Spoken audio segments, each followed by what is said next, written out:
Quelle est votre définition d'une pharmacie de proximité? Une pharmacie de proximité, c'est une pharmacie qui connaît bien ses patients, qui a créé un lien humain et de confiance avec ses patients et finalement qui, grâce à leur histoire pharmaceutique, permet d'avoir à la fois un conseil approprié, un rôle social. On parle pas souvent du rôle social des pharmaciens, mais il ne faut pas oublier que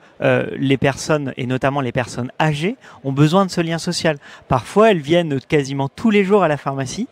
pour avoir ce contact social et le pharmacien est le vigie finalement de l'autonomie de cette personne-là. Et puis quand on s'aperçoit que cette personne, on la voit un petit peu plus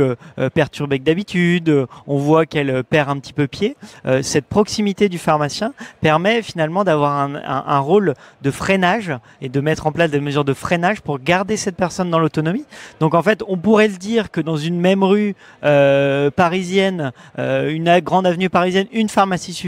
mais en fait on perd cette proximité et on perdrait cette qualité d'accompagnement, de conseil. Et aujourd'hui, nous, ce qu'on demande, c'est de pouvoir même aller plus loin dans ces actes d'accompagnement, à la fois pour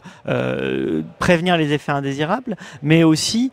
pour garder ces personnes dans l'autonomie, parce qu'on sait qu'aujourd'hui, l'enjeu à venir, c'est la démographie des âges. Et ces âges, cette pyramide des âges qui va faire que dans les prochaines années, on aura davantage de personnes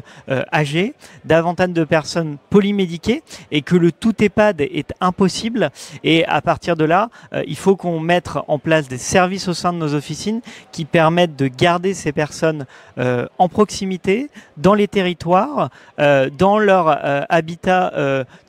adapté, j'ai envie de dire, et grâce à l'adaptation de ces habitats pour éviter les chutes, mais aussi mettre en place des services comme la préparation des doses administrées, un certain nombre d'autres éléments d'accompagnement, ça permet de maintenir une population à domicile et aussi d'éviter les surcoûts générés par la iatrogénie, les hospitalisations liées à la perte d'autonomie.